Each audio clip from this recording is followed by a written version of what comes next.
नमो नमः सुस्वागतं भवतां सर्वेषां हार्दिकम् अभिनंदनम। मित्राणि, विजयश्री संस्कृत एकेडमी परिवार में आप सभी का एक बार फिर से स्वागत है, फिर से अभिनंदन है। माँ भगवती का ध्यान करते हैं। सरस्वती नमस्तुभ्यं वरदे कामरूपिणी विद्यारंभम करिष्यामि सिद्धिर्भवतु मे सदा सिद्धिर्भवतु मे सदा या देवी सर्वभूतेषु बुद्धिरूपेण संस्थिता नमस्तस्यै नमस्तस्यै नमस्तस्यै नमो नमः। साथियों, सभी का हार्दिक अभिनंदन, सभी का हार्दिक स्वागत। जैसा कि अपने विगत कक्षा में हम रीट का जो पाठ्यक्रम प्रारंभ करने वाले हैं, उसके पाठ्यक्रम के बारे में हमने चर्चा की है। रीट 2025 आज की हमारी जो कक्षा होने वाली है, संस्कृत भाषा का परिचय। ठीक है, संस्कृत भाषा का परिचय। इससे पहले अगर हम बात करें तो हमने पाठ्यक्रम के ऊपर चर्चा की है। किसके ऊपर चर्चा की है? हमने पाठ्यक्रम के ऊपर चर्चा की है। देखिएगा, पाठ्यक्रम पे चर्चा करना भी बहुत जरूरी हो गया था। उसका उसके पीछे का कारण क्या है पाठ्यक्रम पे चर्चा करने का? क्योंकि अगर हमको कहीं पर पहुँचना होता है, कहीं पर जाना है, तो हमें उसका नेविगेशन पता होना चाहिए, वहाँ पे पहुँचने के लिए हमको एक एड्रेस पता होना चाहिए। और हमने 3 प्रश्न किए थे पिछली कक्षा में, क्या, क्यों, कैसे? अर्थात क्या पढ़ना है, क्यों पढ़ना है और कैसे पढ़ना है, इनके बारे में हमने जानकारी वहाँ पर प्रदान की थी। अगर आपने पिछला वीडियो नहीं देखा है, तो आपके डिस्क्रिप्शन में ये वीडियो का लिंक मिलेगा, ठीक है? तो आप वहाँ से उसको देख सकते हैं। पाठ्यक्रम आपको याद होना बहुत ही ज़रूरी है। पाठ्यक्रम को समझना बहुत ज़रूरी है। मैं भी चाहता तो प्रारंभ कोई भी टॉपिक से लेकर के कर सकता था, पाठ्यक्रम पे डिस्कस करने की ज़रूरत नहीं थी। लेकिन अगर हमें सफल होना है, तो पाठ्यक्रम के बारे में हमें बिल्कुल जानकारी होनी चाहिए, क्योंकि कहीं पर भी जा रहे हैं आप, तो आपको रास्ते का मालूम तो होना ही चाहिए। नहीं तो आप हर चौराहे पर आप पूछते रहोगे और ज़रूरी भी नहीं है कि आप सही समय पे और सही दिशा में आप अपने गंतव्य तक पहुँच पाएँ। तो इधर-उधर भटकने की ज़रूरत नहीं, पॉइंट टू पॉइंट हमको क्या करनी है, चर्चा करनी है। हमारे टेलीग्राम चैनल पर भी उसका वीडियो का लिंक भी मिल जाएगा आपको, उस क्लास की पीडीएफ भी आपके साथ में हमने शेयर कर दी है। विजयश्री संस्कृत अकेडमी, अगर आप टेलीग्राम हमारा जो चैनल है उसको ज्वाइन करेंगे तो वहाँ पर आपको सब चीज़ें बिल्कुल अवेलेबल हो जाएँगी। और अगर आप हमारे इस कक्षा में प्रथम बार आ रहे हैं या फिर अभी तक आपने हमारे चैनल को सब्सक्राइब नहीं किया है, तो आप उसे भी सब्सक्राइब कर दीजिएगा, लाइक कर दीजिएगा और अपने साथियों के साथ भी शेयर कर दीजिएगा। देखिएगा, हम बात कर रहे हैं आज भाषा के परिचय के बारे में। किसके बारे में? भाषा के परिचय के बारे में, जो कि हमने टारगेट क्या लिया है, भई रीट में हमको 30 में से 30 लेके आने हैं, है ना? हमने पिछली कक्षा में क्या टारगेट लिया था कि रीट भाषा में जो है हमारी संस्कृत जो है ना? उसमें हमको 30 में से 30 लेकर के आना है, उसकी क्या रणनीति है और उसके लिए हमने आज एक आधारभूत कक्षा का प्रारंभ किया है, यानी संस्कृत भाषा का परिचय। क्योंकि कक्षा 10वीं तक हमने क्या की है, संस्कृत पढ़ी है। उसके बाद में हमें संस्कृत पढ़ने का अवसर ही नहीं मिला है, अवसर ही नहीं मिला है। तो वो जो इतना गैप हो गया है, उस गैप को हम कैसे पूरा करेंगे? डायरेक्ट तो मैं आपको पढ़ाना स्टार्ट कर दूँ कि संधि के नियम क्या हैं, तो पढ़ा सकते हैं, पढ़ाने की दिक्कत नहीं है। लेकिन एक कनेक्टिविटी भी होनी चाहिए कि हमको विषय प्रारंभ करने से पहले किन-किन विषयों बातों के बारे में पता होना चाहिए, किन-किन बिंदुओं के बारे में पता होना चाहिए। यानी संस्कृत भाषा के बारे में, सामान्य परिचय के बारे में हमको पता होना चाहिए। क्योंकि पिछली जो परीक्षाओं की अगर हम बात करते हैं, तो वहाँ से प्रश्न आए हुए हैं। संस्कृत भाषा किस भाषा परिवार की भाषा है? ठीक है? संस्कृत भाषा कैसी भाषा है? संश्लेषणात्मक भाषा है, सतम वर्ग की भाषा है, ठीक है? इत्यादि प्रश्नों के बारे में वहाँ पे पूछा गया है। तो हम चर्चा करते हैं, आपके समय को बर्बाद न करते हुए डिस्कस करते हैं, हम आज के बिंदु की ओर हम बढ़ते हैं। तो देखिएगा, हम बात करेंगे आज की कक्षा में भाषा के बारे में। किसके बारे में बात करने वाले हैं हम? भाषा के बारे में बात करने वाले हैं। यहाँ पर आपको एक शब्द दिखाई दे रहा है, भाषा। ठीक है? भाषा के बारे में आज हम बात करने वाले हैं। ये भाषा जो शब्द है, वो संस्कृत की भाष्य धातु से, संस्कृत की भाष्य धातु से अ प्लस टाप प्रत्यय, प्लस टाप प्रत्यय के योग से मिलकर बनता है। यानी जैसे ही भाषा शब्द में आपका प्रत्यय जुड़ेगा तो रूप बनता है भाष और भाष में टाप का जुड़ता है। टाप स्त्री प्रत्यय है। हम प्रत्ययों के प्रसंग में इसके बारे में पढ़ेंगे और रूप बनता है हमारा भाषा। यानी टाप जो प्रत्यय है वो कैसा प्रत्यय है? स्त्रीलिंग प्रत्यय है ना, स्त्रीलिंग यानी टाप प्रत्यय से बने हुए जो पद होंगे वो किसमें होंगे? आपके स्त्रीलिंग में प्रयुक्त होते हैं। तो हम कह सकते हैं कि भाषा जो शब्द है वो आपका स्त्रीलिंग शब्द है। भाष्य धातु का मतलब होता है व्यक्तायाम वाची, है ना? व्यक्तायाम वाची। भास व्यक्तायाम वाची। भास व्यक्तायाम वाची, ठीक है? यानी बोलने के अर्थ में, यानी इसके हम अर्थ की बात करें तो बोलना या कहना अर्थात भाषा वह है जिसे बोला जाए, भाषा वह है जिसे बोला जाए। यानी हम अपने विचारों से क्या कर रहे हैं? प्रकट कर रहे हैं। यानी यहाँ पे क्या कह रहे हैं कि मुख से उच्चारित होने वाले शब्दों और वाक्यों आदि का वह समूह है, ठीक है? भाषा मुख से उच्चारित होने वाले शब्दों और वाक्यों आदि का वह समूह है जिनके द्वारा मन की बात बताई जाए, है ना? मोदी जी भी बताते हैं ना मन की बात। तो अपनी मन की बात दूसरे व्यक्ति तक या सामने वाले व्यक्ति तक पहुँचाना ही जो माध्यम है, उसे ही हम क्या कहते हैं? भाषा कहते हैं। उसे क्या कहते हैं भई? उसे ही हम भाषा कहते हैं। बात समझ में आ रही होगी। इसीलिए एक विद्वान हुए स्वीट महोदय, है ना? नाम ही स्वीट है जिनका, है ना? क्या नाम है? स्वीट महोदय। मिठाई वाला स्वीट नहीं है, ठीक है? स्वीट महोदय कहते हैं स्वीट महोदय के अनुसार क्या कह रहे हैं? ध्वन्यात्मकई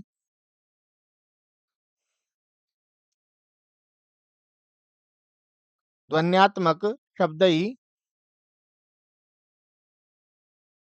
शब्दैः विचाराणां प्रकटनम् विचाराणां या विचार प्रकटनम्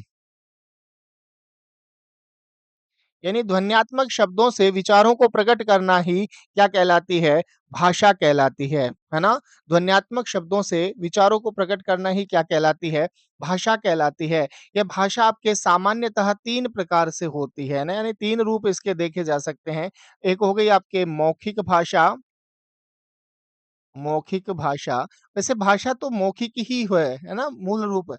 एक आपका अभिव्यक्ति का जो साधन है ना? भाषा क्या है? अभिव्यक्ति का साधन है। तो हम अभिव्यक्ति कितने प्रकार से कर सकते हैं? एक मौखिक रूप से कर सकते हैं, एक हम लिखित रूप से कर सकते हैं, और तीसरा हम यहाँ पे सांकेतिक रूप से भी करते हैं, ठीक है? सांकेतिक रूप की हम यहाँ पे बात कर रहे हैं। सांकेतिक रूप से हम अपने विचारों की अभिव्यक्ति करते हैं, ठीक है? मौखिक रूप जैसे मैं अभी बोलकर बता रहा हूँ, लिखित रूप जो आप यहाँ पे स्लाइड पर देख रहे हैं, ये भाषा का लिखित रूप हो गया। और जैसे ट्रैफिक सिग्नल के ऊपर अगर आप बात करते हैं, तो वहाँ संकेतों के माध्यम से आपको वहाँ पे कोई बोलने वाला नहीं है, आपको है ना? कोई लिख कर समझाने वाला नहीं है, वहाँ केवल ग्रीन लाइट हो गई तो आपको चलना है, रेड लाइट हो गई तो आपको रुकना है। या ट्रैफिक जो हवलदार होता है, उससे उसने आपके अभिनय उसके इशारों से आपको कौन-सा अभिनय रुकने का है, कौन-सा चलने का है, उनके आधार पर हम क्या करते हैं, आगे बढ़ते हैं, ठीक है ना? तो ये क्या कह रहे हैं यहाँ पे, भाषा हमारे विचारों को प्रकट करने का माध्यम है।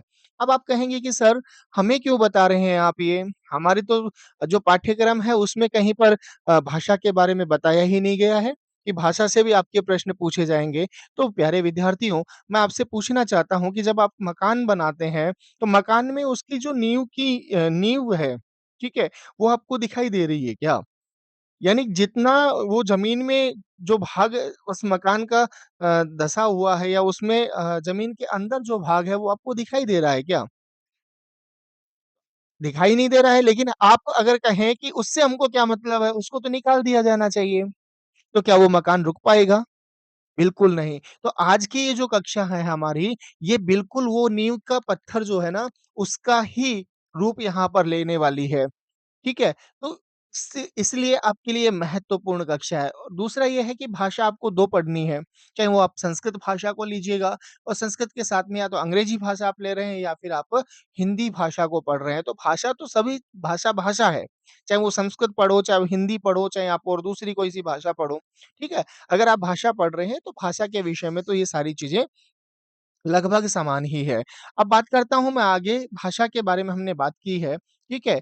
अब भारत जो है, भारत में हम बात करें मुख्यतः 4 भाषा परिवार हैं, ठीक है? यानी पूरे भारत में अगर हम बा बोलें तो भारत में आपके 4 भाषा परिवारों की भाषाएँ बोली जाती हैं, जिसमें एक आता है आपका भारोपीय भाषा परिवार। ये प्रश्न आया हुआ है यहाँ से, है ना? इसीलिए मुझे ये बताने की यहाँ पे आवश्यकता पड़ रही है।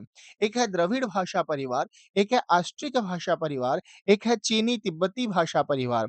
यहाँ पे जो भारोपीय जो भाषा परिवार है, भारत में लगभग 73% जो प्रतिशत भाषाएँ हैं, वो आपके भारोपीय भाषा परिवार में आती है। यानी भारत में बोली जाने वाली जो भाषाएँ हैं, वो 73% जो भाषाएँ हैं, भारोपीय का मतलब हो गया भारत प्लस यूरोप। यहाँ पे भारोपीय से मतलब क्या हो गया? भारत प्लस यूरोप, है ना?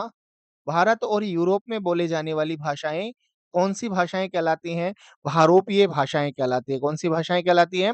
भारोपीय भाषाएँ कहलाती हैं। आप मेरे साथ-साथ में क्या करते चलें, लिखते भी चलें, आप नोट करते भी चलें क्योंकि स्लाइड पे हर चीज़ मैं नहीं लिख पा रहा हूँ या नहीं लिख पाऊँगा क्योंकि हमारे पास समय बहुत कम है। है ना? समय बहुत कम है, तो जो चीज़ें मैं कई बार बोलकर आपको बता रहा हूँ, तो उसको आप क्या करते चलें, नोट भी करते चलें और यहाँ से ये प्रश्न आया हुआ है भई। ये प्रश्न आया हुआ है कि संस्कृत भाषा कौन से भाषा परिवार की भाषा है? ठीक है ना? संस्कृत भाषा कौन से भाषा परिवार की भाषा है?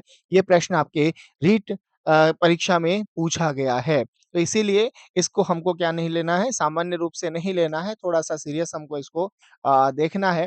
अब ये भारूपीय जो भाषा परिवार है, भारूपीय भाषा परिवार भी 2 भागों में विभक्त होता है, केंटुम और सतम वर्ग, केंटुम और सतम वर्ग। तो सर ये आपने किस आधार पर इनको क्या किया, किस आधार पर इनका विभाजन किया? तो आप कहेंगे कि सर भाषा के है ना क्षेत्र के आधार पर हमने इनको 2 भागों में विभाजित किया। जैसे पूर्वी क्षेत्र में बोले जाने वाली जो भी भाषाएँ उनको केंटुम वर्ग में रखा गया है और पश्चिमी जो क्षेत्र है ना? कौन-सा क्षेत्र? पश्चिमी जो क्षेत्र है उसमें बोले जाने वाली जो भाषाएँ हैं, उनको कौन से वर्ग में रखा गया है? उनको रखा गया है सतम वर्ग में। तो संस्कृत भाषा कौन से वर्ग की भाषा है? तो आप कहेंगे सर संस्कृत भाषा जो है, वो आपके सतम वर्ग की भाषा है, ठीक है? संस्कृत भाषा जो है संस्कृत भाषा आपके सतम वर्ग की भाषा है और ये सतम वर्ग को ही आर्य भाषा परिवार भी कहा जाता है, ठीक है? कौन-सी भाषा परिवार की बात करें?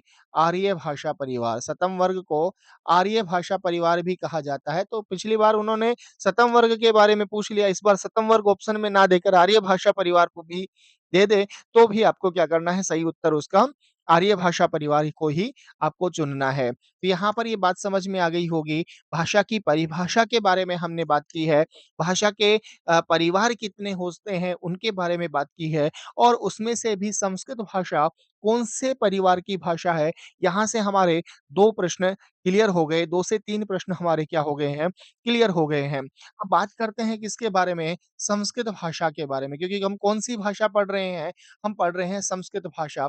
तो आइए बात करते हैं संस्कृत भाषा के परिचय के बारे में। संस्कृत भाषा के परिचय के बारे में हम यहाँ पे चर्चा करने वाले हैं। चर्चा करने वाले हैं, ठीक है? यानी introduction to Sanskrit language Sanskrit भाषा यानी संस्कृत जो शब्द बना हुआ है, वो किन-किन शब्दों से मिलकर बना है? तो आप कहेंगे संस्कृत जो शब्द है, वो सम उपसर्ग और क्री धातु कौन-सी धातु?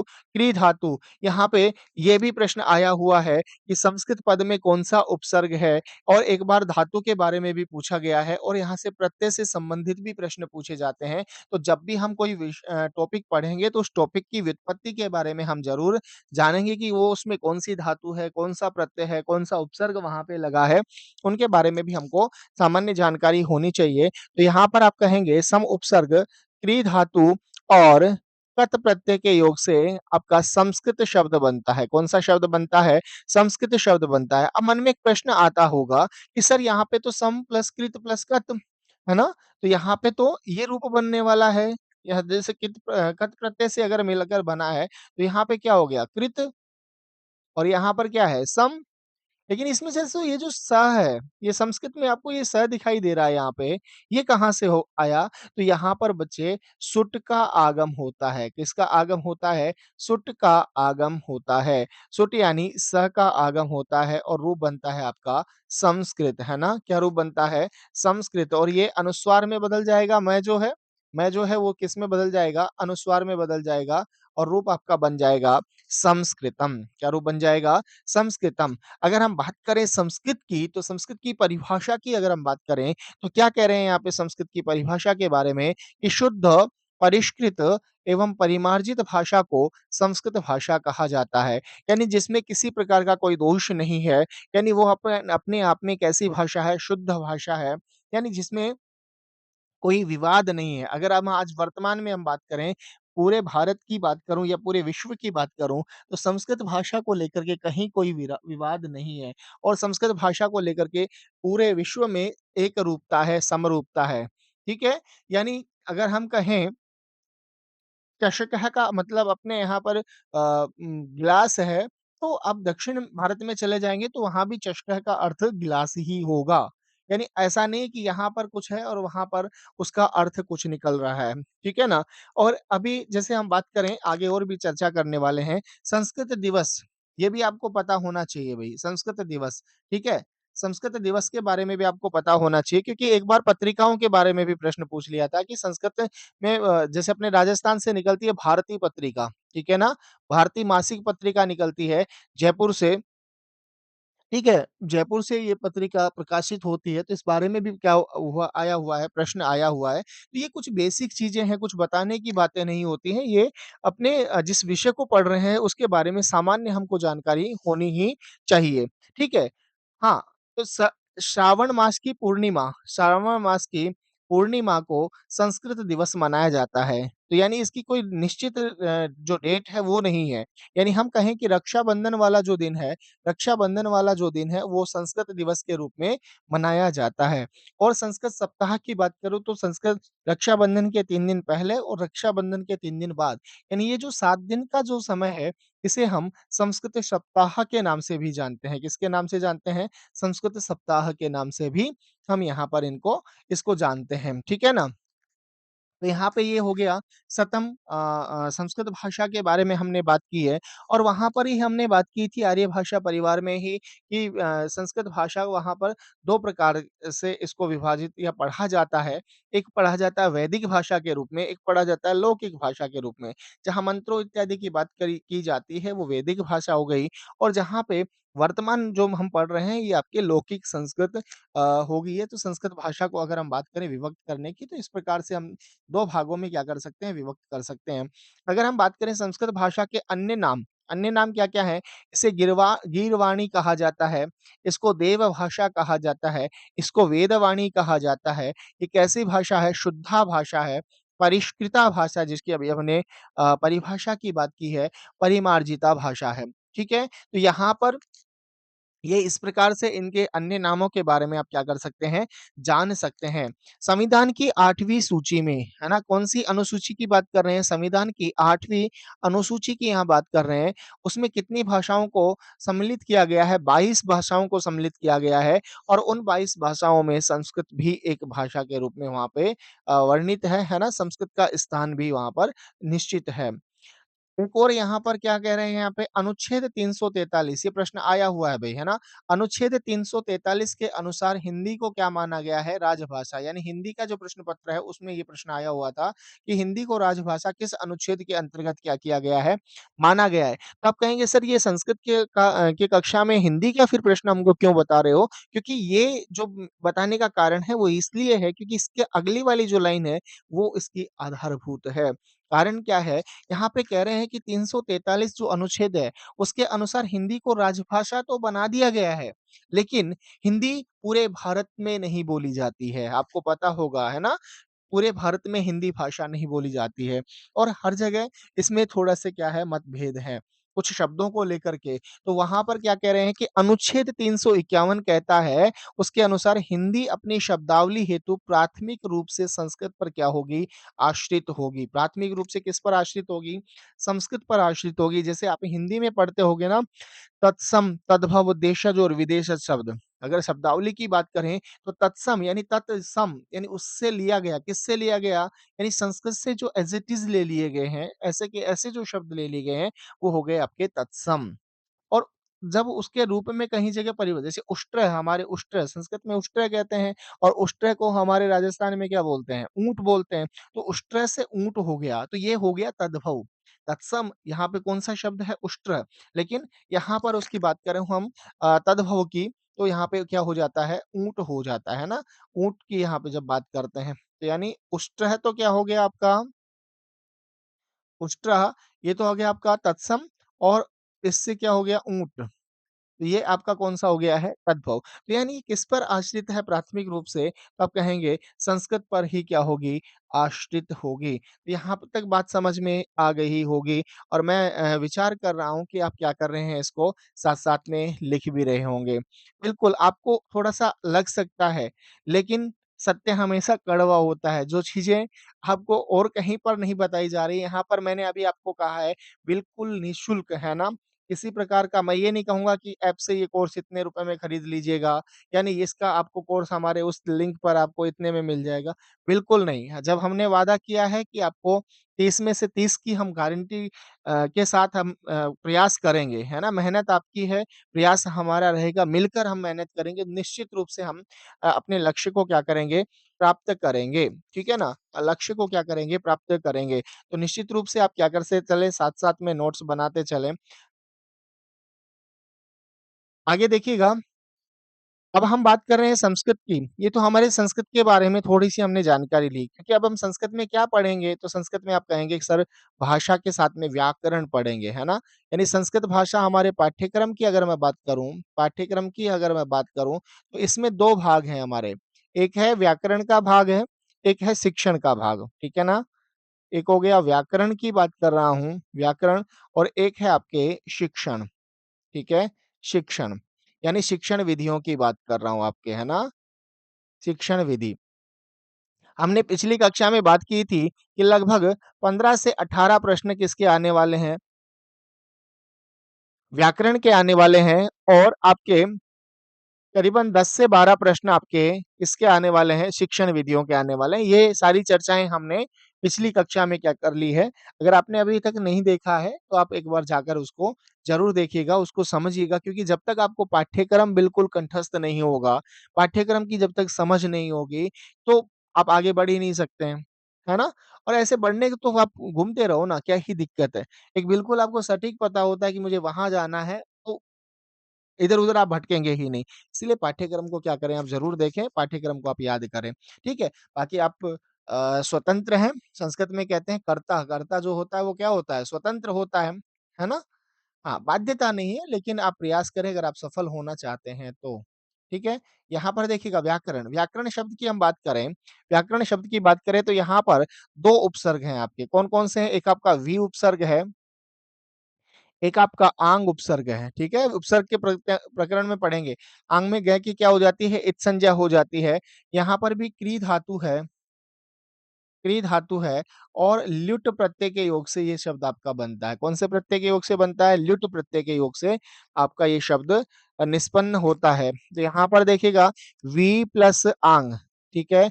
वी प्लस आंग में क्या शेष रह गया? आ और क्री प्लस ल्युट से रूप बनता है आपका करण। ठीक है ना? क्री ल्युट प्रत्यय का अन शेष रहता है। ल्युट प्रत्यय का क्या शेष रहता है? अन शेष रहता है और रूप बन गया आपका यहाँ पे करण, ठीक है? और वी और आ यहाँ पर यण संधि का कार्य होकर बनता है व्या और आगे क्या हो गया? करण, ठीक है ना? है ना? यानी व्याक्रियन्ते व्युत्पाद्यन्ते शब्दाः अनेन इति व्याकरणम्, है ना? इसकी अगर हम परिभाषा की भई व्याकरण कहते किसे हैं, तो उसकी परिभाषा की अगर हम बात करेंगे, तो कह रहे हैं यहाँ पे व्याक्रियन्ते व्युत्पाद्यन्ते शब्दाः अनेन इति व्याकरणम्। व्याक्रियन्ते व्युत्पाद्यन्ते यानी यहाँ पे शब्दों की उत्पत्ति की बात नहीं कर रही है, उसकी व्युत्पत्ति यानी प्रक्रिया की बात की जा रही है कि उस शब्द की निष्पत्ति कैसे, वो शब्द बना कैसे? यानी ये जो बा शब्द के विज्ञान के बारे में जो बात कर रहे हैं, वो आपका कौन-सा है? व्याकरण है। कौन-सा है भई? वो आपका व्याकरण है, बिल्कुल। और इधर ऐसे ही हम बात करें तो यहाँ पे शिक्षण, शिक्षण में अगर हम बात करें तो शिक्ष धातु है आपकी, कौन-सी धातु है? शिक्ष धातु है और वहाँ पे ही वही आपका लुट् प्रत्यय यहाँ पर भी हुआ है। कौन-सा प्रत्यय हुआ है? शिक्षण में भी शिक्ष धातु के साथ में आपका लुट् प्रत्यय का यहाँ पर प्रयोग किया गया है और शिक्षते अनेन इति शिक्षणम, है ना? शिक्षते अनेन इति शिक्षणम। तो इनके बारे में हम आगे अब क्योंकि पूरा जो हमारा सिद्धांत है वो पूरा जो पाठ्यक्रम है, इन्हीं 2 ही बिंदुओं के ऊपर क्या है आश्रित है। तो दोनों को हम पढ़ने वाले हैं। व्याकरण की कक्षा हम प्रारंभ कर चुके हैं। हम चाह रहे हैं कि व्याकरण के साथ-साथ में ही एक कक्षा आपकी व्याकरण की चलती रहे और एक कक्षा आपके शिक्षण की चलती रहे। तो हम कोशिश यही करेंगे कि आज से या फिर हम कल से, है ना? एक कक्षा आपको प्रातः काल सुबह के समय आपको व्याकरण की कक्षा एक मिलेगी और शाम के समय आपको शिक्षण विधियों से संबंधित, है ना? थ्योरी प्लस एमसीक्यू दोनों ही रहने वाले हैं। पहले हम थ्योरी पे बात करेंगे, जैसे व्याकरण की अभी हम थ्योरी पढ़ रहे हैं, तो इसके एमसीक्यू हम बाद में करेंगे और पहले हम अगर शिक्षण विधियों के एमसीक्यू पहले कर रहे हैं, तो उसकी थ्योरी को भी हम साथ में लेकर के चलेंगे। आप निश्चिंत रहिएगा क्योंकि हमने टारगेट लिया है कि जनवरी में आपका पूरा सिलेबस जो है वो कंप्लीट किया जाए, है ना? जैसे आप कहीं पर पेड कोर्स के रूप में आप कहीं पर कोर्स खरीदते हैं, वैसे ही पूरा पूरा जो कंटेंट है जैसे पेड कोर्स में हम पढ़ाते हैं, वैसे ही हम यहाँ पर भी पूरा कंटेंट आपका कवर करवाने वाले हैं। बात समझ में आ गई है? बिल्कुल। बस आप हमारे साथ बने रहिए, है ना? आप हमारे साथ बने रहिए विश्वास के साथ में कि निश्चित रूप से हम यहाँ पर सफल होंगे। निश्चित रूप से हम जिस उद्देश्य के लिए आए हैं, जो हमने उद्देश्य किया था कि क्यों पढ़ें, यानी हम पास होने के लिए जो पढ़ रहे हैं, हम सफल होने के लिए पढ़ रहे हैं, उन उद्देश्यों की पूर्ति होगी। देखिएगा व्याकरण जब हम प्रवेश कर रहे हैं ना, व्याकरण को पढ़ने के लिए जब हम व्याकरण में प्रवेश कर रहे हैं, तो उसके लिए कुछ आपको बेसिक चीज़ों का ज्ञान होना ज़रूरी है।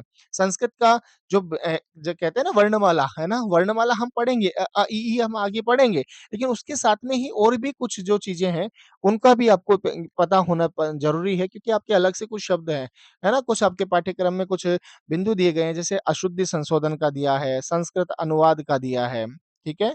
संस्कृत अनुवाद, संस्कृत अनुवाद हो गया, अशुद्धि संशोधन हो गया।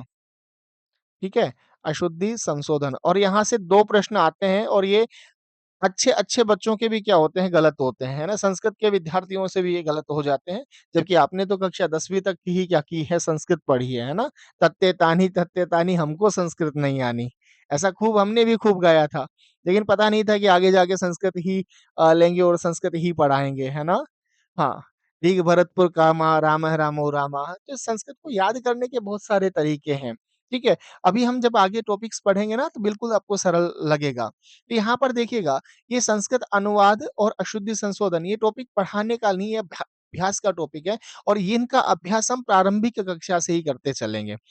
इनका प्रारंभिक कक्षा से ही करते चलेंगे। साथ में कुछ आपको शब्द रूप शब्द और रूप कुछ धातु रूप, है ना?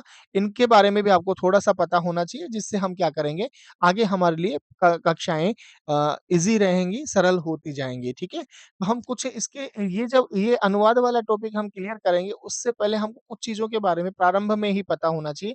वैसे आपको पता है, बस केवल आप हनुमान जी तो हैं पहले से, है ना? मैं केवल जामवंत का काम कर रहा हूँ, जो आपने पहले पढ़ा था 10वीं कक्षा तक, उसको एक बार पुनः स्मरण करवाने का प्रयास कर रहा हूँ, उसको केवल आपको याद करवाने का मैं प्रयास कर रहा हूँ। तो अगर आप देखेंगे यहाँ पर, है ना? तो हम सबसे पहले बात करेंगे संस्कृत भाषा में वचन कितने होते हैं, कितने वचन होते हैं। मैं वो 7 वचनों वाली बात नहीं कर रहा हूँ, वो 7 वचन आप नौकरी लगने के बाद में भरेंगे, ठीक है ना? जल्दी से आप नौकरी लग जाइए, फिर आपको 7 वचनों के बारे में भी है ना? अवसर मिलेगा, 7 वचनों का अवसर भी मिलेगा, ठीक है? तो अभी हम केवल संस्कृत की भाषा में वचनों की जो बात कर रहे हैं, संस्कृत भाषा में वचन कितने हैं? तो आप कहेंगे सर संस्कृत भाषा में 3 वचन हैं। कितने वचन हैं? 3 वचन हैं। कौन-कौन से 3 वचन हैं? एकवचनम, द्विवचनम, बहुवचनम। अगर आप संस्कृत भाषा के अलावा और कोई-सी भाषा पढ़ते हैं, तो वहाँ पे सिर्फ़ 2 ही वचन होते हैं, एकवचन और बहुवचन। हिंदी में 2 ही होते हैं, एकवचन होता है, बहुवचन होता है। ऐसे ही अंग्रेजी में भी 2 ही होते हैं, सिंगुलर और प्लूरल, है ना? तो ये आपके लेकिन संस्कृत भाषा की विशिष्टता ये है कि यहाँ पर एक द्विवचन भी होता है। कौन-सा वचन होता है भई यहाँ पे? द्विवचन भी यहाँ पर होता है, ठीक है? अब एक एकवचन की बात करें तो एक के लिए जब हम किसी एक व्यक्ति, एक वस्तु, एक स्थान की बात कर रहे हैं तो वहाँ पर वो किसमें काउंट होगा आपका? एकवचन में काउंट होगा। अगर हम 2 लोगों की बात कर रहे हैं, 2 वस्तुओं की बात कर रहे हैं, तो है ना? तो इनके बारे में हम चर्चा करेंगे तो वो आपका द्विवचन में आएगा और 2 से ज़्यादा की जब हम बात करेंगे, है ना? 2 से ज़्यादा की हम बात करेंगे तो आपका कौन से उसमें आएगा? बहुवचन में आएगा। किसमें आएगा? बहुवचन में आएगा। ऐसे ही संस्कृत भाषा में 3 लिंग होते हैं। कितने लिंग होते हैं संस्कृत भाषा में? तो आप कहेंगे सर संस्कृत भाषा में 3 लिंग होते हैं, 3 लिंग होते हैं। 3 लिंग कौन-कौन से होते हैं? जेंडर की मैं बात कर रहा हूँ, यानी संस्कृत भाषा में 3 लिंग होते हैं, पुल्लिंग, स्त्रीलिंग और नपुंसकलिंग। लिंग ज्ञान का आपके एक टॉपिक है, ठीक है? लिंग ज्ञान का आपके एक टॉपिक है दिया हुआ है पाठ्यक्रम में, ठीक है ना?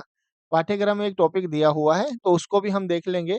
अब मैं बात कर रहा था आपसे धातु रूप और शब्द रूपों के बारे में, तो ध शब्द रूपों में जो मैंने यहाँ पे शब्द दे रखे हैं, जैसे पुल्लिंग की मैं बात करूँ, पुल्लिंग की बात करूँ तो बालकः शब्द हो गया, स्त्रीलिंग में बालिका हो गया, नदी हो गया, ठीक है? और नपुंसकलिंग में फलम हो गया। ये 4 शब्द तो आपको सामान्यतः याद होने ही चाहिए। वैसे हम याद करने का प्रयास करेंगे इनसे संबंधित और भी जो शब्द हैं, जैसे यहाँ पे बालक है यानी इसके जो रूप चलेंगे वही वृक्ष के चलेंगे। वृक्ष यानी होता है पेड़, आसंदा यानी होता है कुर्सी। आसंद का मतलब क्या होता है? कुर्सी, ठीक है? चमसे का मतलब क्या होता है? चम्मच। सुधाखंड का मतलब होता है चौक, है ना? जो कक्षा में आप बोर्ड पे लिखते हैं वो चौक होता है। ऐसे लता का मतलब बेल हो गया, नदी का मतलब जानते हैं, लेखनी का मतलब हो गया पेन हो गया, उत्पीठिका का मतलब होता है मेज, मति का मतलब होता है बुद्धि, ठीक है? मति का मतलब क्या होता है? बुद्धि। फलम का मतलब जानते हैं, पुष्पम भी जानते हैं, गृह वातायनम, वातायनम होता है खिड़की और चित्रम, है ना? चित्र के बारे में यहाँ पे बात कर रहे हैं। एक सामान्य-सा आपको पहचान का एक तरीका बता रहा हूँ। अगर आपको ऐसा विसर्ग वाला रूप दिखाई दे रहा है, वैसे हम शब्द रूपों में पढ़ेंगे, है ना? कि किस शब्द का क्या रूप होने वाला है, ये सारा हम पढ़ने वाले हैं वहाँ पे, ठीक है? वहाँ पर हम ये सारा पढ़ने वाले हैं। बात समझ में आ रही है क्या आपको? ठीक है। आगे हम क्या करने वाले हैं, ये सारा रूप हम पढ़ने वाले हैं वहाँ पे। उत्पीठिका अब अंत में आपको दिख रहा है, के बाद में विसर्ग दिख रहा है, तो प्राय 80% आपका रूप किसका होने वाला है? पुल्लिंग का होने वाला है। अगर आपको दिखाई दे रहा है किसी भी पद के अंत में या बड़ी ई दिखाई दे रहा है, तो वहाँ पे वो 80% जो शब्द होगा, वो आपका स्त्रीलिंग का होने वाला है। और अगर संस्कृत शब्द है और उसमें मैं आपको दिखाई दे रहा है, जैसे फलम, पुष्पम, पत्रम, है ना? तोयम, तो ये सारे जो शब्द हैं आपके किसमें आ जाएँगे? बिल्कुल, ये आपके नपुंसक लिंग में आ जाएँगे। तो लिंग कितने हो गए हैं आपके? 3 लिंग हो गए, पुल्लिंग, स्त्रीलिंग और नपुंसक लिंग। इ इस ये टॉपिक ऐसा नहीं है कि इतना से पढ़ाकर छोड़ने वाला हूँ। पूरे टॉपिक के बारे में बात करेंगे और भी कैसे हम पहचान कर सकते हैं शब्दों की, उनके बारे में भी हम क्या करने वाले हैं, चर्चा करने वाले हैं, ठीक है? आगे देखिएगा संस्कृत भाषा में 3 पुरुष होते हैं, यानी 3 पर्सन की बात कर रहे हैं हम यहाँ पे, ठीक है? कौन-कौन से 3 पर्सन हैं भई संस्कृत भाषा में 3 पुरुष होते हैं, प्रथम पुरुष, मध्यम पुरुष और उत्तम पुरुष। यानी आपका फर्स्ट पर्सन, सेकंड पर्सन और थर्ड पर्सन जो आपकी अंग्रेजी भाषा में फर्स्ट पर्सन, सेकंड पर्सन और थर्ड पर्सन होता है, वो आपके यहाँ पे प्रथम पुरुष, मध्यम पुरुष और उत्तम पुरुष होता है। वहाँ भी 3 ही प पुरुष होते हैं, यहाँ भी 3 ही पुरुष होते हैं। अब यहाँ पे मैं बात कर रहा हूँ प्रथम पुरुष, ठीक है? प्रथम पुरुष जो आपके अंग्रेजी में थर्ड पर्सन होता है, कौन-सा होता है भई? थर्ड पर्सन होता है, ही, सी, इट, नेम, ठीक है? ही, सी, इट, नेम जो होता है वो आपके यहाँ पे प्रथम पुरुष होता है। दूसरा, अगर हम बात करें मध्यम पुरुष की बात करें, तो यहाँ पर वो भी सेकंड पर्सन होता है, यहाँ पर भी सेकंड पर्सन होता है यानी यू, ठीक है? और वहाँ पर जो फर्स्ट पर्सन होता है वो यहाँ पर उत्तम पुरुष होता है, ठीक है? ये कौन-सा होता है? आई और वी की अगर हम बात करें तो वहाँ पे उत्तम पुरुष में आता है वो, यहाँ पर आपका कौन से पुरुष में आ रहा है वो? प्रथम पुरुष में आ रहा है। कौन से पुरुष में आ रहा है? प्रथम पुरुष में आ रहा है। अब देखिएगा यहाँ पर प्रथम पुरुष, अभी हमने कहा था कि 3 वचन होते हैं। ये देखिए एकवचन, ये 2 के लिए द्विवचन और ये 2 से अधिक के लिए बहुवचन। ऐसे ही यहाँ पर भी त्वम आपका एकवचन में, युवाम आपका द्विवचन में, यूयम आपका बहुवचन में। तीसरा अहम आपका एकवचन में, आवाम आपका द्विवचन में और वयम आपका बहुवचन में। सिंपल सा है, अगर आपको किसी भी शब्द के बारे में बात करनी है तो वो एकवचन का आपको पता होना चाहिए, द्विवचन में 2 जोड़ने और बहुवचन में 2 से ज़्यादा है। जैसे सह, सह पुल्लिंग की बात कर रहे हैं। देखो, सह जो है सर्वनाम शब्द है, पुल्लिंग में इसका रूप बनता है सह, स्त्रीलिंग में बनता है सा और नपुंसकलिंग में बनता है तत् और तीनों का मतलब होता है वह। ठीक है? क्या मतलब होता है? वह। इंग्लिश में होता है ही, यहाँ पर होता है शी और यहाँ पर होता है इट। ठीक है? तो ये तीनों जो रूप है, तीनों का मतलब क्या होता है? आपका वह ही होता है। तो पुल्लिंग में आपको ही बोलना है या सह बोलना है, स्त्रीलिंग में आपको सा बोलना है या सी बोलना है और नपुंसकलिंग में आपको तत् या इट इस तरह से संबोधित करना है। अब यहाँ पर देखिएगा वह यानी सह, तऊ, तऊ यानी वे दोनों, ते यानी वे सब। बोलो मेरे साथ में सह, तऊ, ते। बोले सर ये तो हमने याद किया था कक्षा 6 में ही हमने को पढ़ाया गया था सह, तऊ, ते, तम, तऊ, तान, है ना? तो ये इस पे तो हमको मार भी बहुत पड़ी थी। लेकिन यहाँ पे मार खाने की ज़रूरत नहीं है। हाँ, यहाँ पे खेल-खेल में पढ़ाएँगे, याद करवाएँगे। सह तौ ते, तम तौ तान, तम तौ तान, तेन ताभ्याम तहीम, तस्मै ताभ्याम तेभ्य। आपको यहाँ पर आइकॉन पर एक इसका लिंक मिल जाएगा, ठीक है? वहाँ पर आप इसको पूरा सुन सकते हैं और बाकी जब हम पढ़ाएँगे, तब भी हम इसके बारे में चर्चा करेंगे। त्वम, युवाम, यूयम। त्वम यानी तुम, युवाम यानी तुम दोनों, यूयम यानी तुम सब। यानी तुम दोनों, तुम सब और अहम, अहम यानी मैं, हम यानी माँ, आवाम यानी हम दोनों, वयम यानी हम सब। तो यानी ये कौन से पुरुष में हो गया है? ये आपके उत्तम पुरुष में हो गया है। ठीक है? अभी सिर्फ़ इतना पढ़ कर के चलें, इनका कहाँ पे प्रयोग करना है, वो हम आगामी जो कक्षाएँ रहेंगी, उसमें हम आपसे चर्चा करने वाले हैं। केवल आपको पता होना चाहिए कि उत्तम पुरुष में कौन-कौन से आते हैं। ध्यान रखिएगा, मध्यम पुरुष में आपको ये 3 ही शब्द देखने को मिलेंगे। मध्यम पुरुष में आपको ये 3 ही शब्द देखने को मिलेंगे, त्वम, युवाम, यूयम। कौन से 3 शब्द? त्वम, युवाम, यूयम, ठीक है? वैसे ही उत्तम पुरुष की बात करें तो उत्तम पुरुष में भी आपको ये 3 ही शब्द देखने को मिलेंगे, अहम, आवाम, वयम और इन 6 शब्दों को छोड़ कर के संसार में जितने भी शब्द बच गए वो सारे के सारे किसमें आएँगे आपके प्रथम पुरुष में आने वाले हैं। किसमें आने वाले हैं? प्रथम पुरुष में आने वाले हैं, ठीक है? इसी के साथ में हम जब इ और ये सारे के सारे क्या होते हैं? कर्ता होंगे, है ना? कर्ता। जैसे कर्ता और क्रिया की हम बात करेंगे सेंटेंस के बनाने के लिए वाक्य निर्माण के लिए हमको कर्ता और क्रिया की क्या पड़ने वाली है आवश्यकता पड़ने वाली है। ऐसे ही देखिएगा यहाँ पर अब आती है लकार, है ना? लकार को हमको किस लिए काम आ रहा है? क्योंकि धातु का जब रूप चलेगा वो काल में ही परिवर्तित करेंगे हम उसको, ठीक है? यानी हम धातु से क्या बनाएंगे? क्रिया बनाते हैं, है ना? धातु से हम क्या बना रहे हैं? क्रिया बना रहे हैं तो उसको हमको लकारों में उसके रूप चलाने होंगे। संस्कृत भाषा में 10 लकार होते हैं। कितने लकार होते हैं संस्कृत भाषा में? तो आप कहेंगे सर संस्कृत भाषा में 10 लकार होते हैं। लेकिन हमारे को प्रयोग की अगर हम बात करें तो सामान्यतः प्रयोग जो है वो आपके 5 ही है। अगर आप सिलेबस की बात कर रहे हैं तो सिलेबस में भी आपके 5 ही लकारों के बारे में बात की गई है। 5 कौन-कौन से लकार हैं? आप कहेंगे सर लट लकार का मतलब हो गया वर्तमान काल, लंग लकार का मतलब हो गया भूतकाल, लिट लकार का मतलब हो गया भविष्य काल, लोट लकार यानी आज्यार्थक काल आप किसी को आदेश दे रहे हैं, तो वो आपका आपका लोट लकार हो जाएगा। विधिलिंग लकार यानी चाहिए अर्थ में। आपको किसी को सलाह दे रहे हो, है ना? जैसे तुम्हें पढ़ना चाहिए, तुम्हें जाना चाहिए, तुम्हें ये काम करना चाहिए, तो आपका विधिलिंग लकार में हो जाएगा।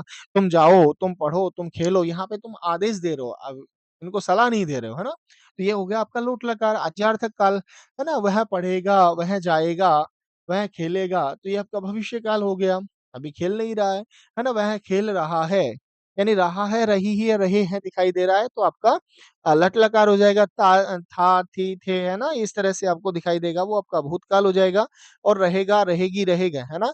सॉरी ता है, ती है, ते है आपका लट लकार में हो जाएगा और गा, गे, गी आपके भविष्य काल में हो जाएगा। तो इस प्रकार से आप इन लकारों के बारे में है ना जैसे यहाँ पे रूप बनता है पठति, पठतः, पठन्ति, पठति, पठतः, पठन्ति, पठसि, पठथः, पठथ, पठामि, पठावः, पठामि, पठावः, पठामि, पठावः, पठामः। बिल्कुल, इसको ऐसे ही गीत-गीत में हम खेल-खेल में क्या करने वाले हैं, इसको पूरा याद करने वाले हैं। बिल्कुल सही सही आपने है ना? हाँ, सही समझा है। ठीक है ना? सही पकड़े हैं। ठीक है, चलिए। ठीक है, तो ये आपके हैं आपको ये इसका भी आपको है ना इसमें आई बटन पे इसका भी लिंक मिल जाएगा। आप वहाँ से क्या कर सकते हैं, रूपों को कैसे याद करते हैं, उसको भी यहाँ पे आप देख सकते हैं। थोड़ा आगे और बढ़ते हैं। अभी हम जब संस्कृत अनुवाद की बात कर रहे हैं, तो उसके लिए हमको ये भी पता होना चाहिए संस्कृत भाषा में कितनी विभक्तियाँ होती हैं। ठीक है? जिन शब्द रूपों से धातु रूपों के बारे में हम पिट कर आए हैं या फिर हमको बहुत डाँट पड़ी है या हमें याद नहीं हुए हैं, उनको हम यहाँ पे सरल रूप में क्या करने वाले हैं, याद करने वाले हैं, समझने वाले हैं या उनको खेल-खेल में, है ना, गाने वाले हैं। यहाँ पे क्या कह रहे हैं भई संस्कृत भाषा में कितनी विभक्तियाँ होती हैं? तो आप कहेंगे सर 7 विभक्तियाँ होती हैं। 7 कौन-कौन सी विभक्तियाँ होती हैं? आप कहेंगे सर प्रथमा विभक्ति है, द्वितीया विभक्ति है, तृतीया विभक्ति है, चतुर्थी विभक्ति है, पंचमी विभक्ति है, षष्ठी विभक्ति और सप्तमी विभक्ति। यानी हम कहें कि संस्कृत भाषा में कितनी विभक्तियाँ होती हैं, तो 7 विभक्तियाँ होती हैं। 7 कौन-कौन सी होती हैं? प्रथमा विभक्ति, द्वितीय विभक्ति, तृतीय विभक्ति, चतुर्थी विभक्ति, पंचमी विभक्ति, षष्ठी विभक्ति और सप्तमी विभक्ति। तो ये 7 विभक्तियों का हमको ज़िक्र करना है आगे। अभी आपको सिर्फ़ इतना याद करना है कि संस्कृत में 7 विभक्तियाँ होती हैं, प्रथमा, द्वितीया, तृतीया, चतुर्थी, पंचमी, षष्ठी और सप्तमी। यानी कितनी विभक्तियाँ होती हैं?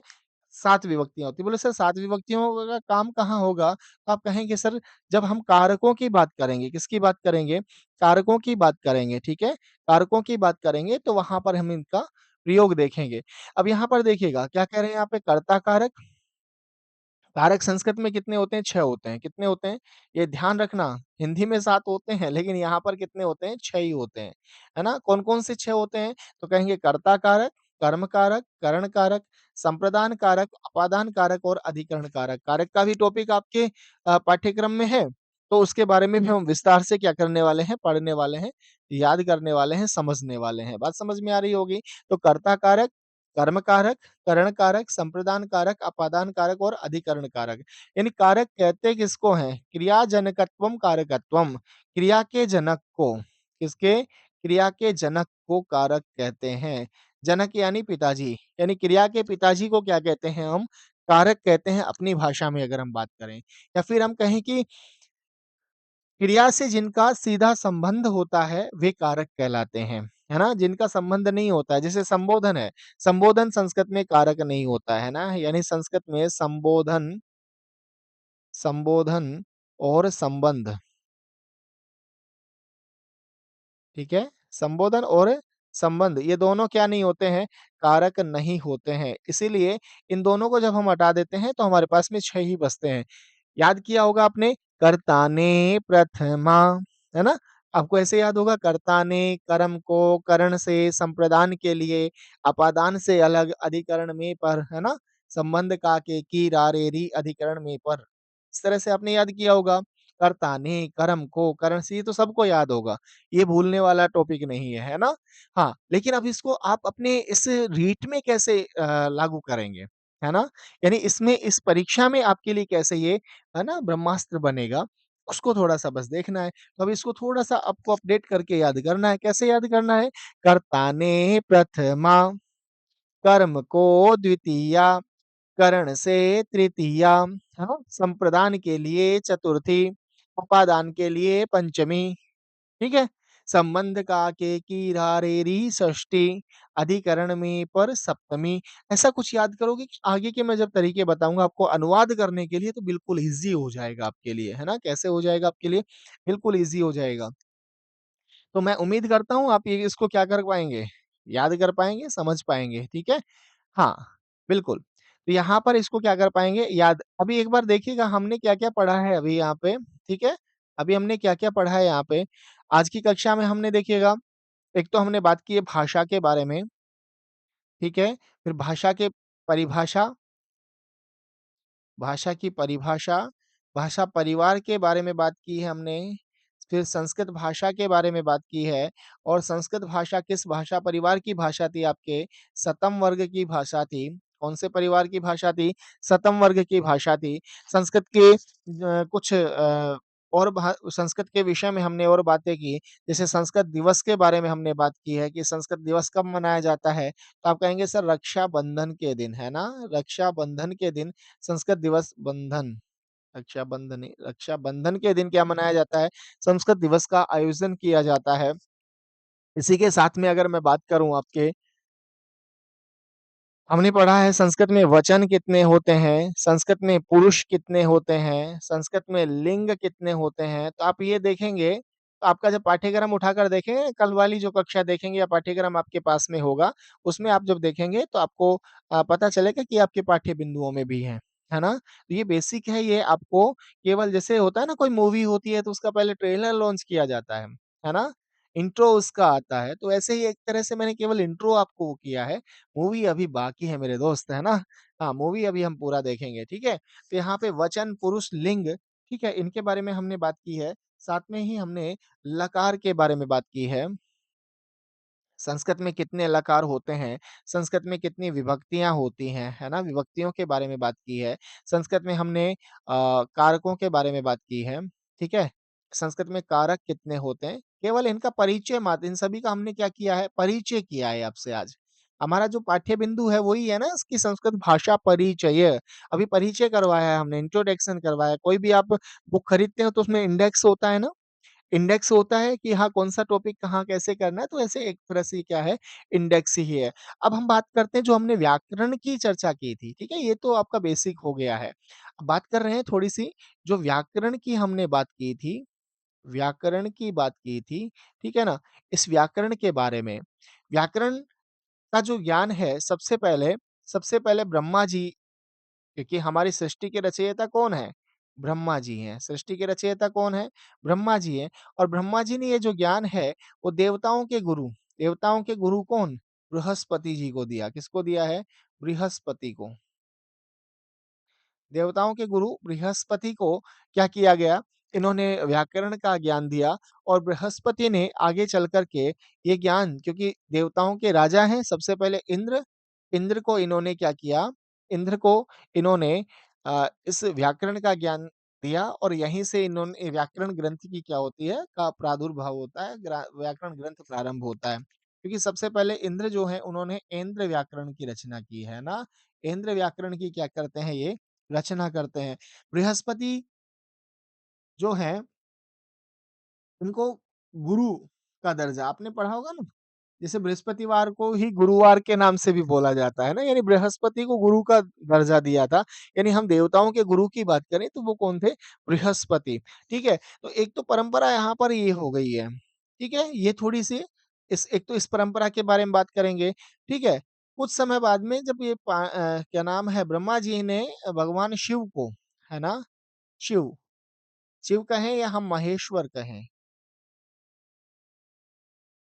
महेश्वर, ठीक है? महेश्वर यानी महेश को महेश कौन है? भगवान शिव हैं, ठीक है? इनको क्या किया है? ब्रह्मा जी ने व्याकरण का ज्ञान दिया, ठीक है? और इन्होंने उसके बाद में डमरू वादन किया, डमरू वादन से महर्षि पाणिनि महर्षि पाणिनि को इन्होंने क्या किया? व्याकरण के बारे में बताया, ठीक है? और यहाँ से एक अलग से एक रचना हुई, पाणिनि ने एक रचना लिखी अष्टाध्यायी, कौन-सी? अष्टाध्यायी, यानी यहाँ से ही आपके जो आपका जो पाठ्यक्रम है, जो आपके है ना रीट का जो सिलेबस दिया गया है, उसका क्या होता है प्रारंभ होता है। हम डिटेल से बात करेंगे लेकिन उसके बारे में बात करेंगे आगामी जो आपकी कक्षा है। तो यहीं पर आप थोड़ा-सा और समझ लीजिएगा, ये जो आपका यहाँ पर दिखाई दे रहा है बृहस्पति, है ना? बृहस्पति, तो ये बृहस्पति के द्वारा प्रारंभ की गई जो परंपरा रही वो बारहस्पति परंपरा, ठीक है? बारहस्पति परंपरा के नाम से आगे चली, ठीक है?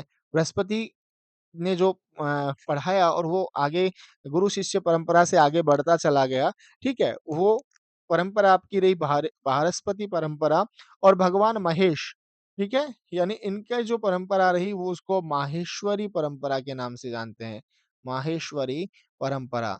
इस माहेश्वरी परंपरा को ही हमको क्या करना है आगे चल कर के पढ़ना है। तो यहीं से हमारे क्या किए जा रहे हैं प्रश्न पूछे जाएँगे क्योंकि माहेश्वर सूत्र आपके पाठ्यक्रम में एक बिंदु दिया गया है, उसी के बाद में वर्णों के बारे में, उत्पत्ति के बारे में वहाँ बात हुई है और वहाँ से ही आपके वर्ण उच्चारण स्थान, है ना? वर्ण स्वर और व्यंजन और वो आपके उच्चारण स्थान और आगे जो संधि समास जितने भी आपकी प्रक्रिया है, वो सारी हमको इसी प्रक्रिया से पढ़नी पड़ेगी। पाणिनि ने जो रचना लिखी है, ठीक है? पाणिनि ने जो रचना लिखी, उसमें कुछ संशोधन के लिए वररुचि वररुचि और वररुचि के बाद में पतंजलि, ठीक है?